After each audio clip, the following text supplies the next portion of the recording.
The morning sun was just breaking through the mountains as David pulled his rental car into the parking lot of the Grand Alpine Resort. He'd specifically chosen the most basic sedan the rental company had available, a silver Toyota that wouldn't stand out among the luxury vehicles he knew would be filling this place over the weekend. As he stepped out, adjusting his simple black polo shirt and khaki pants, he could already see the difference between his outfit and what everyone else was wearing. This wasn't his first time blending in somewhere he didn't belong, at least not in the way people expected. At 34, David had learned that people showed their true colors when they thought you had nothing to offer them. Today was going to be another one of those tests, though he hadn't planned it that way. The invitation had come through his college roommate, who'd mentioned that Richard Thompson was hosting his annual business retreat in Colorado. Richard was a real estate developer who'd made his fortune flipping commercial properties and never let anyone forget it. David's roommate had casually mentioned that Richard was always looking to network with successful people, and maybe David should come along. What his roommate didn't know was that David wasn't exactly hurting for networking opportunities these days. The resort itself was everything you'd expect from a place that charged $5,000 a night for their premium suites, marble floors, crystal chandeliers, and staff members who moved around like they were performing in a ballet. David had stayed in places like this before, but usually he was the one being escorted to the penthouse, not carrying his own single duffel bag through the main entrance. As he approached the check-in area, he could hear Richard's voice booming across the lobby before he even saw him. The man was holding court near the concierge desk, surrounded by what looked like his weekend guests. David recognized the type immediately: expensive suits, designer watches, and that particular way of standing that screamed, "I'm more important than you." Richard himself was wearing a cream-colored blazer that probably cost more than most people's monthly salary, gesturing wildly as he told some story that had his audience laughing a little too loudly. David had met Richard briefly at an alumni event 2 years ago, but it had been a quick handshake in a crowded room. He doubted Richard would remember him, especially dressed like this. That assumption proved correct when Richard's eyes swept over David and dismissed him entirely, continuing his story without missing a beat. The thing about Richard Thompson was that he'd been born into money, lost it all in his 20s due to some bad decisions and too much partying, then spent the next 15 years clawing his way back to the top.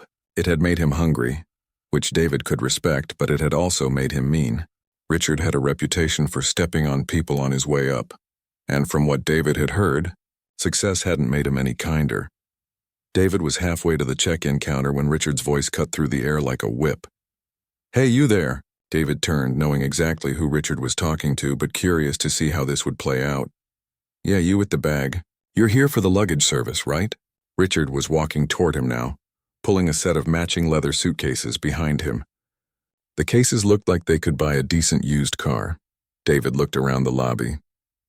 There were actual bellhops moving around in their uniforms, but somehow Richard had decided that David, in his polo shirt and khakis, was the help.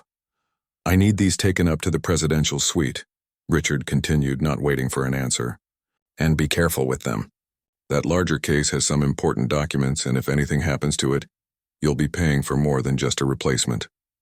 The moment hung in the air. David could have corrected him right then, could have pulled out his phone and shown Richard exactly who he was dealing with. But something stopped him. Maybe it was curiosity. Maybe it was the memory of every time someone had treated him like he didn't matter when he was younger and actually struggling. Or maybe he just wanted to see how far this would go. Instead of speaking, David simply nodded and reached for the handles of the suitcases. "Good man," Richard said, already turning back to his audience. "Presidential suite, remember. And check with the front desk. I might have some dry cleaning that needs to be picked up later." As David wheeled the expensive luggage toward the elevators, he caught fragments of Richard's continuing story. Something about buying a building out from under a competitor and how the other guy never saw it coming. The group laughed again, but David noticed it was the kind of laughter that comes more from discomfort than genuine amusement. The elevator ride to the top floor gave David time to think. He'd built his company TechFlow Dynamics from nothing, started in his garage 5 years ago, with an idea for artificial intelligence software that could revolutionize how businesses handled data analysis. The first year had been brutal, sleeping on friends' couches, eating ramen noodles for dinner. and getting rejected by investor after investor who couldn't see the vision. But somewhere along the way, things had clicked. The right partnership, the right product launch, the right timing. Now TechFlow was worth just over $2 billion, and David was fielding calls from companies begging to work with him. Just last week, 3 different real estate development firms had reached out through intermediaries, hoping to get AI consulting for their property management systems. The presidential suite was exactly what David expected. More marble, more crystal, and a view that probably justified half the room rate by itself. He set Richard's bags down carefully in the bedroom, taking a moment to look around.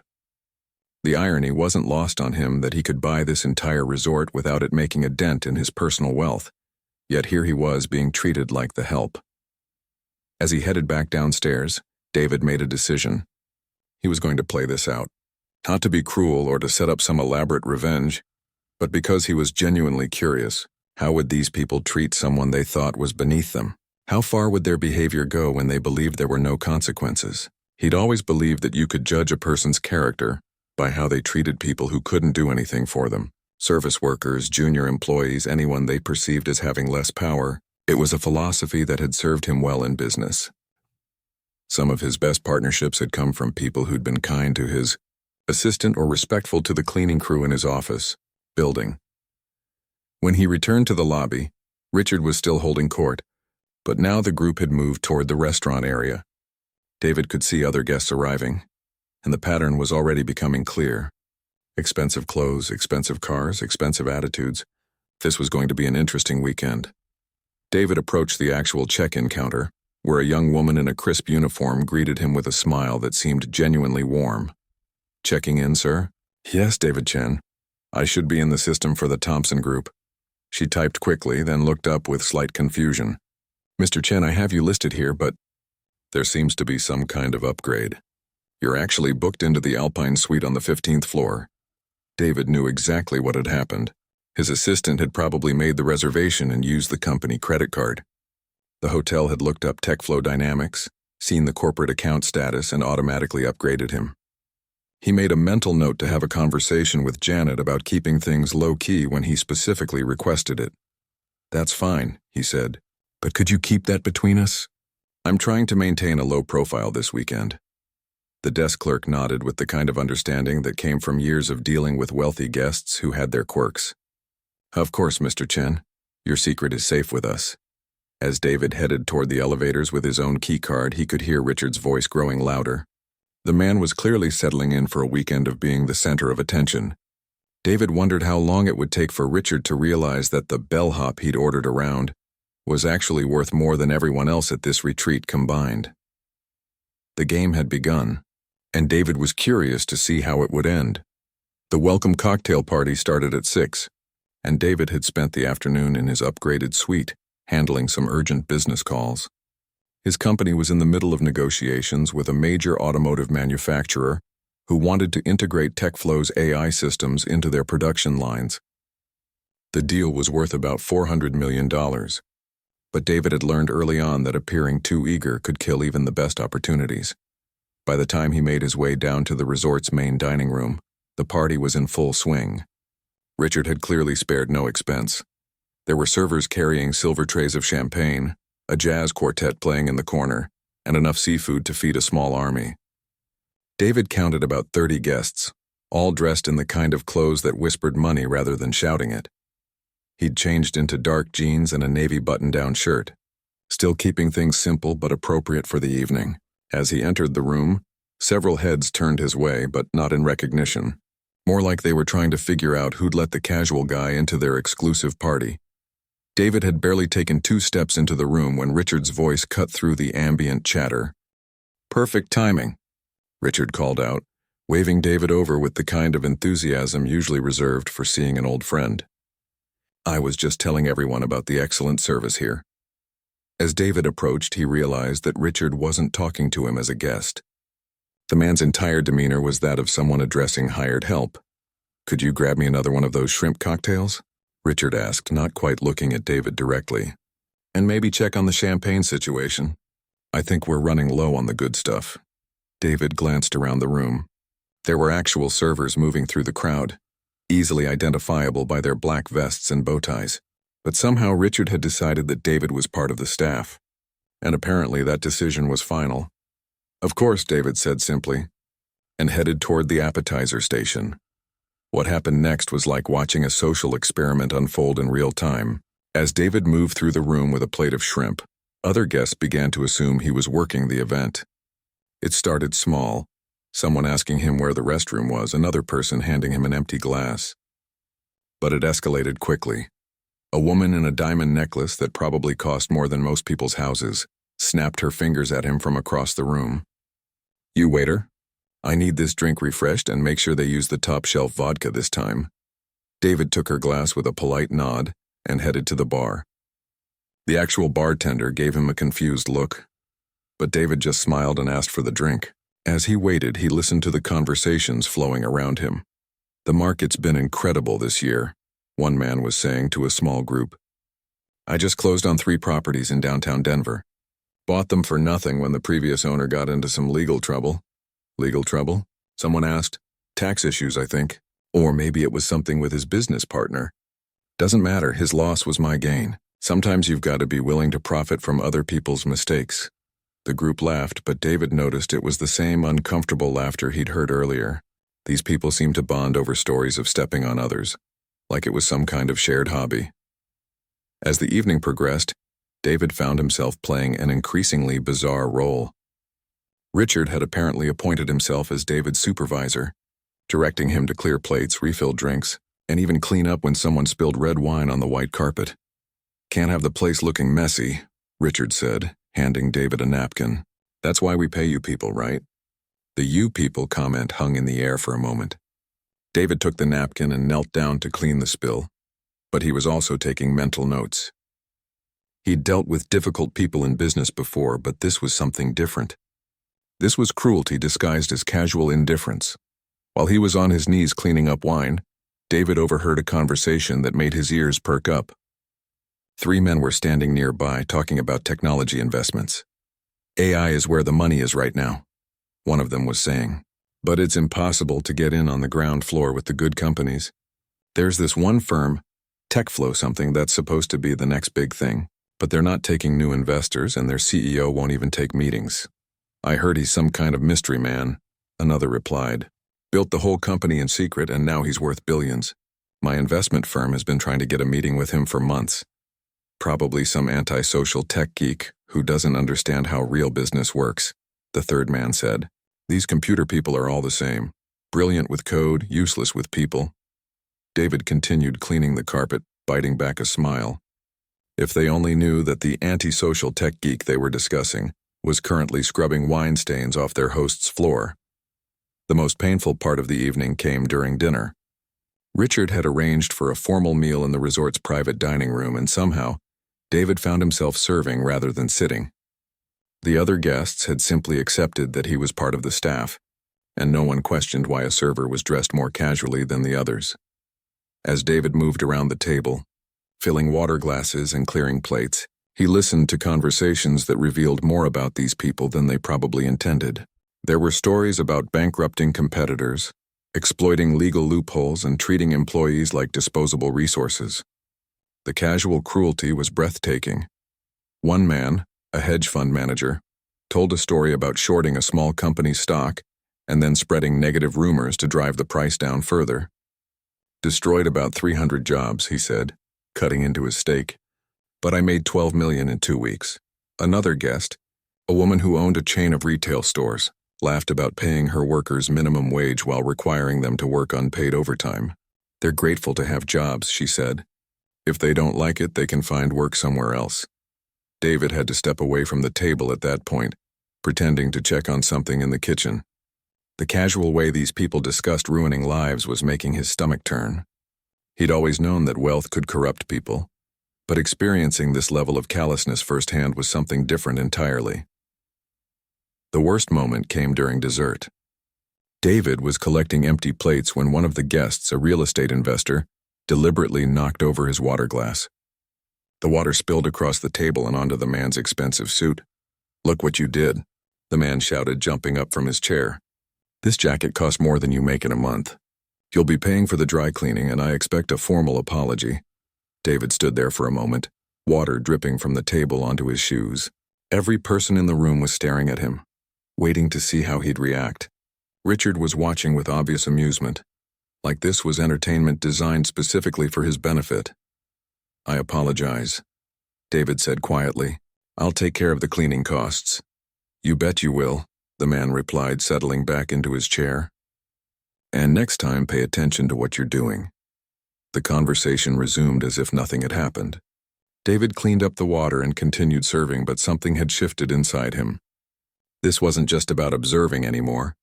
These people weren't just indifferent to suffering. They were actively creating it, and they enjoyed it. As the evening wound down, David excused himself and headed back to his room. He sat on the edge of his bed looking out at the mountain view and thought about what he'd witnessed. In boardrooms and business meetings, people like this usually kept their worst impulses in check. But when they thought they were among their own kind with no consequences to worry about, their true nature came out. He thought about his own employees back at TechFlow. Over 2,000 people whose livelihoods depended on the decisions he made every day. He'd always tried to treat them well, but tonight had reminded him why that mattered. Power without empathy was just another form of violence. David's phone buzzed with a text from his assistant. "Hope the retreat is going well. Remember, you have the Peterson Industries call on Monday. They're still hoping to discuss that partnership." Peterson Industries. David almost laughed out loud. The hedge fund manager who'd bragged about destroying 300 jobs worked for Peterson Industries. The man had been trying to get a meeting with TechFlow for 6 months, not knowing that the company's CEO had just spent the evening cleaning up his spills.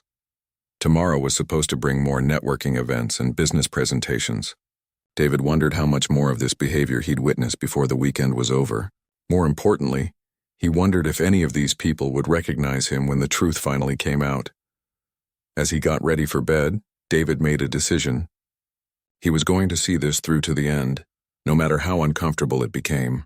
These people had shown him exactly who they were when they thought no one important was watching. Soon they'd learn that someone very important had been watching all along. The question was, what would they do when they found out? Saturday morning brought fresh snow to the mountains, and a new level of humiliation for David. He'd barely finished his room service. Breakfast when Richard called his room. "Directly, we need you downstairs in 10 minutes. Richard's voice crackled through the phone. "The breakfast service is running behind, and I've got important guests who need to be taken care of properly." David had slept poorly, his mind replaying the events from the night before. Part of him wanted to end this charade and reveal who he really was. But another part, the part that remembered what it felt like to be powerless, needed to see how far these people would go.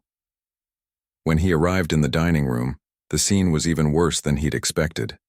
Richard had apparently told several guests that David was their personal server for the weekend. There was a list of demands waiting for him: special coffee orders, breakfast modifications, and even requests to pack lunches for a planned hiking excursion. "About time," Richard said when David appeared. "Mrs. Patterson needs her eggs redone. Apparently they're too runny. And Mr. Collins wants fresh orange juice, not that concentrate nonsense. Make sure you tell the kitchen that quality matters." David spent the morning running between the kitchen and the dining room, fulfilling increasingly ridiculous requests. One guest wanted his toast cut diagonally. Another demanded that her fruit be arranged by color.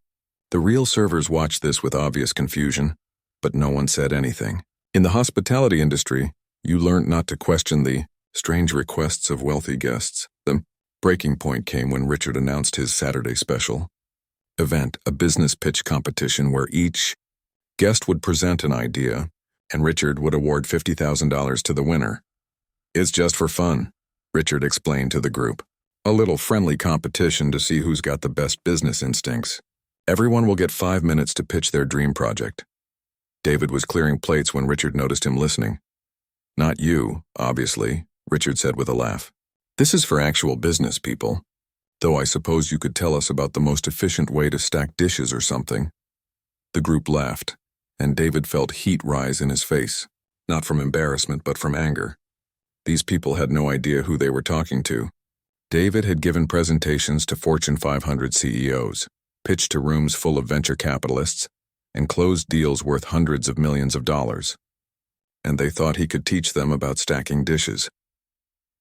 The presentations began after lunch, held in the resort's conference room with floor-to-ceiling windows overlooking the ski slopes. David continued his role as server, bringing coffee and taking notes about what people ordered. But he was really listening to their business ideas. The first presenter was Collins, the hedge fund manager from the night before. His idea was to create a mobile app that would help wealthy people find and purchase distressed properties. "Think of it as Tinder for foreclosures," he said with a grin. "Swipe right to ruin someone's life and make a profit." The room laughed, but David was taking mental notes for different reasons. Collins had just described a business model that preyed on people's worst moments. It was exactly the kind of venture that David would never fund, and exactly the kind of person he'd never work with. Next up was Patterson, the retail chain owner. Her pitch was for a gig economy platform that would connect businesses with workers willing to work below minimum wage. "We call it flex work," she explained. "People sign up as independent contractors so businesses don't have to worry about benefits or labor laws." It's brilliant in its simplicity. Again, the room responded positively. David found himself wondering how these people slept at night. The presentations continued for 2 hours. Every single idea involved exploiting someone: workers, homeowners, small businesses, or consumers. It was like listening to a masterclass in corporate sociopathy. Richard was clearly enjoying himself, making jokes between presentations and encouraging the competitive atmosphere. "This is what I love about successful people," he said. "You're not afraid to see opportunities where others see problems." When the last scheduled presenter finished, Richard looked around the room with satisfaction. "Excellent work, everyone. I think we've got some real winners here." Then his eyes landed on David, who was refilling water glasses in the corner. "You know what?"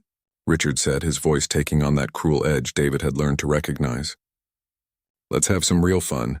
How about our friend here gives us a presentation? Show us what the working class considers a good business idea." The room went quiet.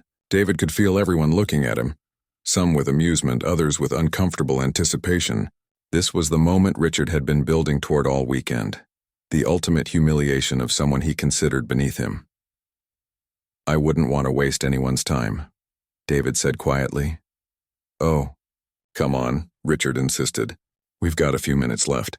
Besides, it might be educational for all of us. Give us the perspective of someone who actually works for a living." The condescension in his voice was so thick you could cut it with a knife.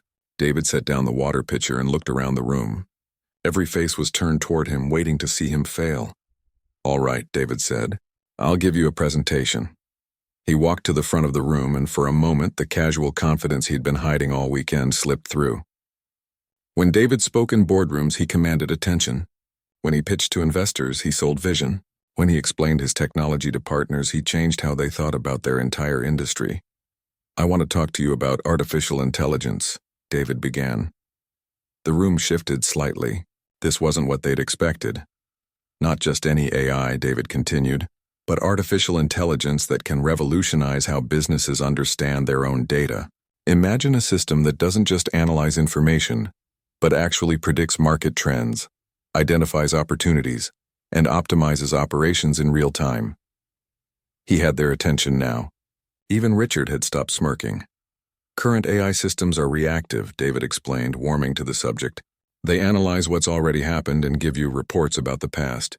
But what if you could have AI that thinks ahead, that sees patterns in data that humans miss, and gives you competitive advantages before your competition even knows those advantages exist?" David began describing TechFlow's core technology, though he didn't mention the company name. He talked about machine learning algorithms that could process millions of data points per second. He explained how their system had helped a major retailer reduce inventory costs by 30%, while increasing sales by 25%. He described partnerships with automotive companies, healthcare systems, and financial institutions. As he spoke, David watched the faces in the room change. The amused condescension was replaced by something else: confusion, then interest, then what looked like genuine surprise. "The applications are limitless," David continued. "Real estate companies could predict property values years in advance. Investment firms could identify market shifts before they happen. Manufacturing companies could optimize their supply chains in ways that seem almost magical. He was in his element now, describing technology and market opportunities with the kind of detailed knowledge that only came from years of development and real-world application. He talked about the challenges of scaling AI systems, the importance of ethical implementation, and the massive market opportunities that most people couldn't even see yet. The company I'm describing, David said, would be worth billions within 5 years, not because of speculation or market hype, but because of real value creation, because it would fundamentally change how businesses operate. When he finished, the room was completely silent. David had spoken for almost 20 minutes, far longer than any other presenter, and no one had interrupted him. They'd been too engaged, too caught up in what he was describing. Richard was the first to break the silence, but his voice had lost its earlier confidence. That's a very detailed presentation, he said slowly. Where exactly did you learn about all this technology? David smiled, and for the first time all weekend it was a genuine smile. I read a lot, he said simply. But something had shifted in the room. A few of the guests were looking at David differently now, like they were seeing him for the first time.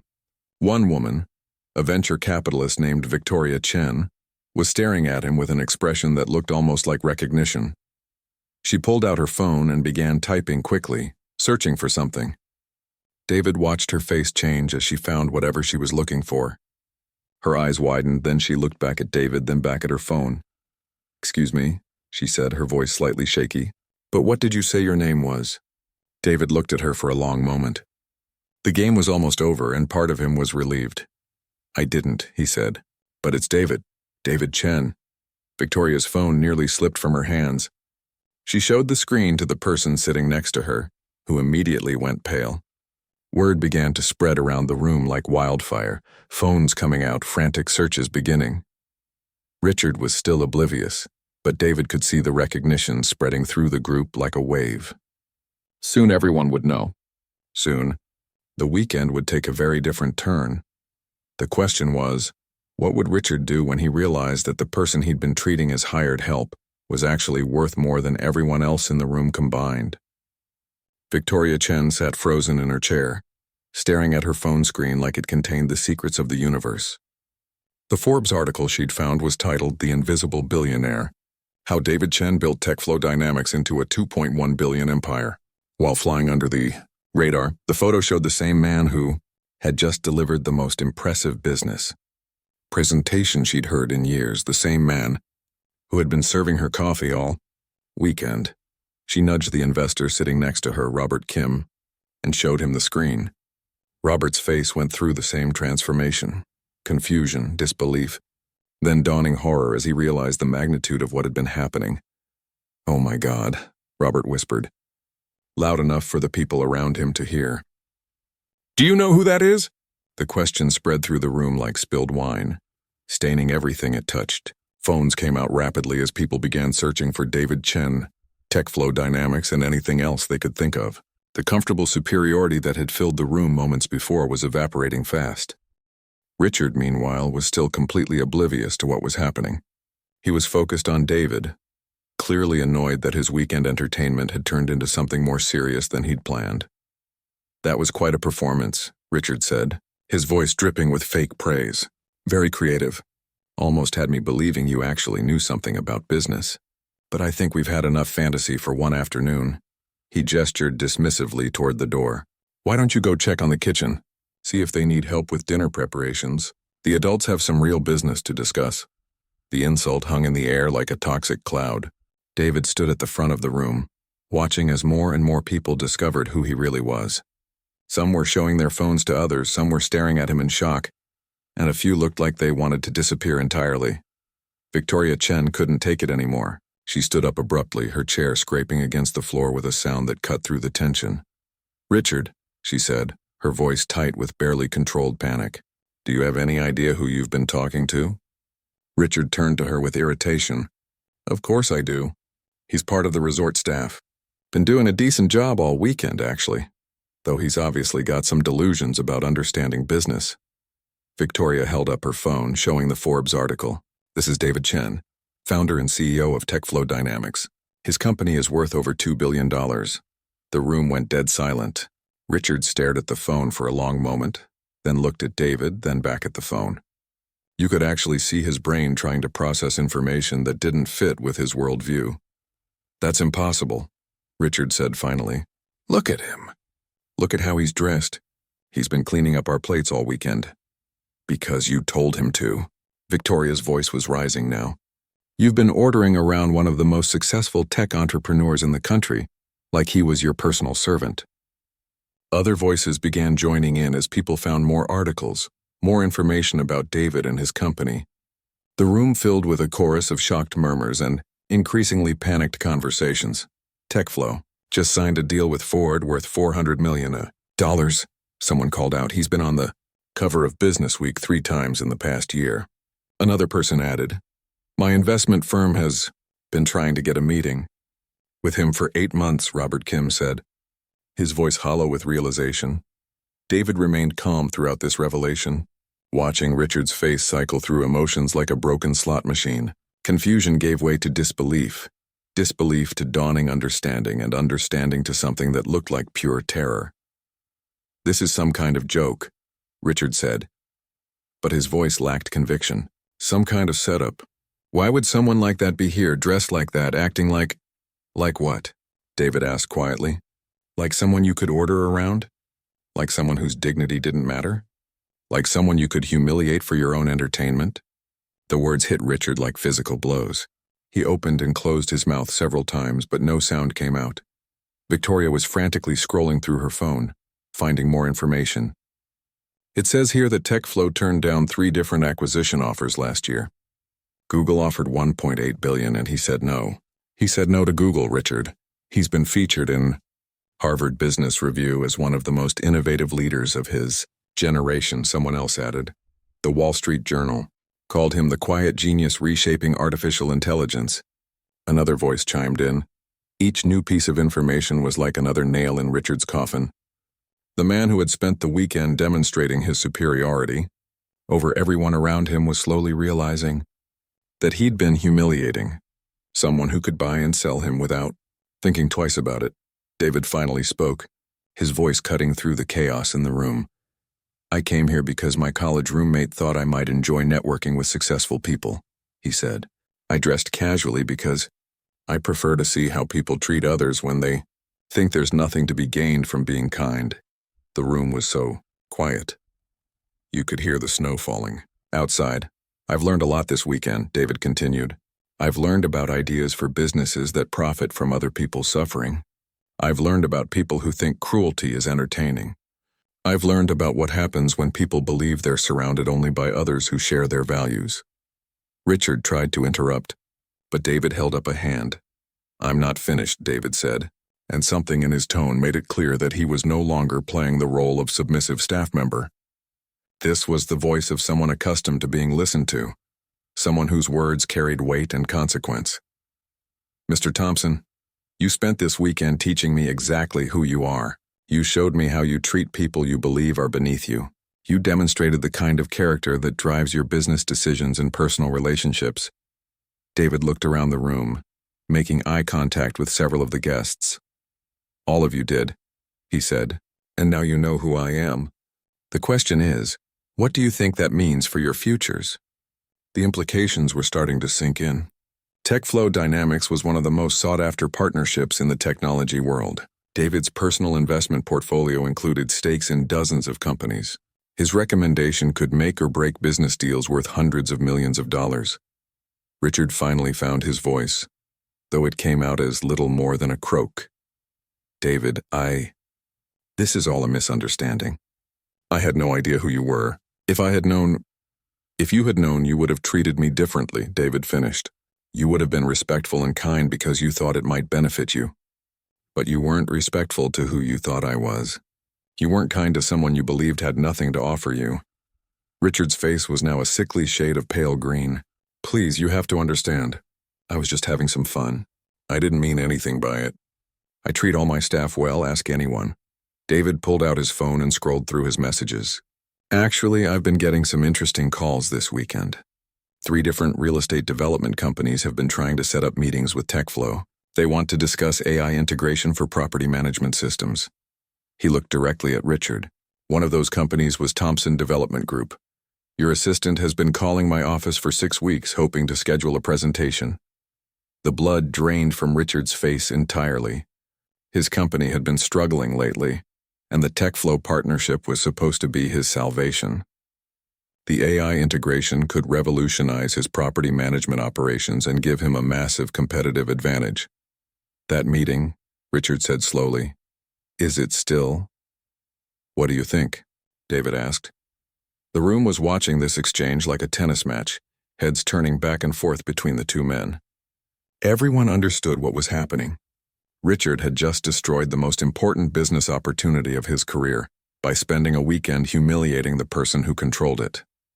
Victoria Chen stood up again, this time with more composure. Mr. Chen, I hope you'll understand that not everyone here participated in this situation. Some of us were just as uncomfortable with what was happening as you probably were. David looked at her thoughtfully. I noticed that, actually. I also noticed who laughed at the cruel jokes, who joined in the humiliation, and who treated basic human decency like it was optional. He looked around the room one more time. This weekend has been very educational for me, he said. I now know exactly who each of you are when you think there are no consequences for your actions. That's valuable information for someone in my position. The implications were staggering. David Chen didn't just control a multi-billion-dollar company. He was connected to investors, other CEOs, board members, and decision-makers throughout the business world. A reputation destroyed by David Chen stayed destroyed. Richard made one last desperate attempt to salvage the situation. David, please. I made a mistake. A terrible mistake. But surely we can work something out. Business is business, right? Let's not let personal feelings interfere with a mutually beneficial partnership. David smiled, but it wasn't a pleasant expression. You're right, he said. Business is business. And I've learned that doing business with people who lack basic human decency is always a mistake. He headed toward the door, then paused and turned back. Oh, and Richard, you might want to call your assistant on Monday. I suspect you're going to have some explaining to do about why that TechFlow partnership isn't going to happen. As David left the room, the silence behind him was deafening.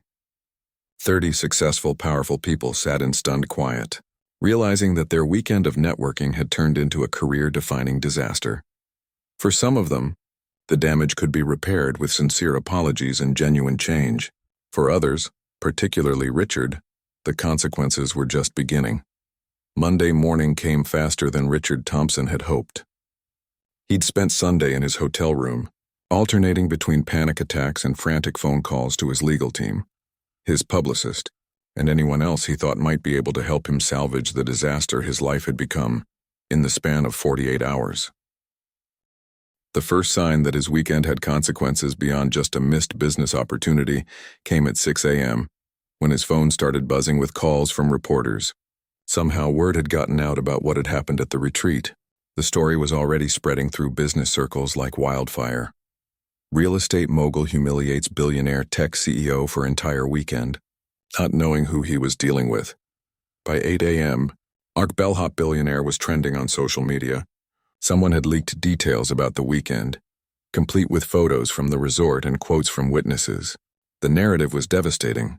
Entitled Rich Man Mistakes Genius Entrepreneur for Hired Help, spends weekend demonstrating exactly why wealth doesn't equal class. Richard's assistant Janet called him in tears. Mr. Thompson, I don't know how to tell you this, but TechFlow Dynamics office called this morning. They're canceling your scheduled presentation. They said they're pursuing other partnerships at this time. That was just the beginning. By noon, 3 other potential business partners had pulled out of deals that were supposed to close this week. Richard's banker called to inform him that his credit line was being reviewed following reputational concerns. His lawyer called to warn him that his ex-wife was already planning to use this incident in their ongoing custody battle. The story had grown beyond just business news. It had become a cultural moment, a perfect example of how the wealthy elite really behaved when they thought no one important was watching. News outlets were running op-eds about empathy, privilege, and the difference between having money and having character. David, meanwhile, was back in his office in Silicon Valley, trying to focus on actual work while his phone rang constantly with interview requests. His assistant, the real Janet who worked for TechFlow, was handling the media attention with professional grace. Forbes wants a follow-up interview, she told David during their Monday morning meeting. And Harvard Business School wants to know if you'd be interested in doing a case study about leadership and character assessment. David declined most of the interview requests. He wasn't interested in becoming famous for this incident, but he did agree to one interview with a business podcast that focused on ethical leadership because he felt the story might actually help people understand something important. The thing people don't realize, David told the podcast host, is that this wasn't about money or business success. It was about basic human decency. How you treat people who can't do anything for you reveals who you really are. The interviewer asked if David felt bad about the consequences Richard was facing. I feel bad that he put himself in this position, David replied, but actions have consequences. Mr. Thompson spent an entire weekend demonstrating his character. I just made sure people could see what he was actually showing them. The consequences for Richard continued to mount throughout the week. 3 of his biggest investors pulled their funding after reading about the incident. His company's stock price dropped 12% in 2 days. 2 major tenants decided not to renew their leases with Thompson Development Group, citing incompatible values. But perhaps the most devastating blow came on Thursday, when Richard received a call from his biggest client, a pension fund that represented retired teachers. They managed over $800 million in real estate investments through Richard's company. We've been following the news this week, the fund manager told Richard. Our board met yesterday, and we've decided that your company's values don't align with our members' expectations. We'll be moving our portfolio to another management firm. $800 million, gone because Richard couldn't treat a stranger with basic respect. The other guests from the weekend experienced varying degrees of fallout. Victoria Chen, the venture capitalist who had recognized David, actually benefited from the situation. She'd reached out to David's office on Monday with a sincere apology for not speaking up sooner, and a request for a proper meeting. David appreciated her honesty and agreed to discuss potential investment opportunities. Robert Kim wasn't so lucky. His investment firm was already struggling, and when word got out that he'd been part of the group that had humiliated David Chen, 2 of his biggest clients pulled their money. By Friday, his firm was facing bankruptcy. Collins, the hedge fund manager who had bragged about destroying 300 jobs, found that his own job was in jeopardy. His company's board had seen the social media coverage and decided that his behavior reflected poorly on their brand. He was given a choice: resign quietly or be fired publicly. Patterson, the retail chain owner, discovered that her employees had been paying attention to the news coverage. When word spread that she'd been part of the group that had treated someone as subhuman, her workers organized a walkout. The labor action made national news, further damaging her company's reputation. David tried to stay focused on his actual business, but the incident had taught him something valuable about due diligence. TechFlow had been considering partnerships with several companies whose executives had been at the retreat. Those discussions were quietly ended. More importantly, David implemented a new policy at his company. Before entering into any significant business relationship, TechFlow would conduct what they privately called character research. They would look into how potential partners treated their employees, their communities, and people who couldn't benefit them in return. The policy proved valuable almost immediately. One potential partnership was canceled when they discovered the other company's CEO had a history of wage theft. Another deal was restructured when they learned that a prospective board member had been sued multiple times for discriminatory practices. 2 weeks after the retreat, David received an unexpected visitor at his office. Richard Thompson had somehow gotten past security and was sitting in the lobby, looking like he hadn't slept in days. "I need 5 minutes," Richard told David when he finally agreed to see him. "Just 5 minutes to explain?" David agreed, more out of curiosity than kindness. Richard looked broken. His expensive clothes were wrinkled, his hair was disheveled, and his hands shook slightly as he spoke. "I lost everything," Richard said simply. "My company, my investors, my reputation. My ex-wife got full custody of my kids because the judge said I demonstrated a fundamental lack of character. My own mother won't return my phone calls." David listened without interrupting. "I don't understand," Richard continued. "I've always been successful. I've always gotten what I wanted. I thought that meant I was doing things right. Success without character is just luck, David replied. And luck eventually runs out. Richard nodded miserably. I came here to apologize, but also to ask, is there anything I can do? Any way to make this right? David considered the question seriously. Do you actually understand what you did wrong, or are you just sorry that it had consequences? Richard was quiet for a long moment. I think I understand now. I treated you like you weren't a real person, like your feelings didn't matter because I thought you couldn't hurt me. And I've probably been doing that my whole life. To employees, to service workers, to anyone I thought was beneath me. Richard's voice cracked slightly. No wonder my own kids don't want to see me anymore. David stood up, signaling that the meeting was over. Mr. Thompson, I can't give you back your business or your reputation. But I can tell you this. It's never too late to become a better person. The question is whether you actually want to change, or whether you just want the consequences to go away. As Richard left, David reflected on the strange turn his life had taken. A simple weekend retreat had become a lesson in human nature, business ethics, and the real meaning of success. The story continued to resonate for months afterward. Business schools began using it as a case study in leadership and character. The phrase bellhop test entered the business lexicon, referring to how people treat those they perceive as having less power. David's company continued to thrive, but more importantly, it became known as a place that valued character as much as competence. The best employees wanted to work for TechFlow, not just because of the salary and benefits, but because they knew their dignity would be respected. Years later, when David was asked about the most important lesson he'd learned in business, he would think back to that weekend in Colorado, judge people by how they treat those who can do nothing for them. He would say, everything else is just performance. Richard Thompson eventually rebuilt his life, though it took years and looked nothing like his previous existence. He started a small nonprofit that provided job training for people experiencing homelessness. He never regained his wealth or his social status, but people who worked with him said he had finally learned the difference between success and significance. The retreat had taught everyone involved a lesson, though not the one Richard had intended. True character isn't revealed in boardrooms or networking events. It's revealed in how you treat the person cleaning your table, answering your phone, or serving your coffee. David Chen had always known this truth. Thanks to one weekend in Colorado, 30 other people learned it too, though some learned it the hard way. The most valuable lesson of all? In a world where everything is connected and everyone is watching, character isn't just the right thing to have, it's the smart thing too.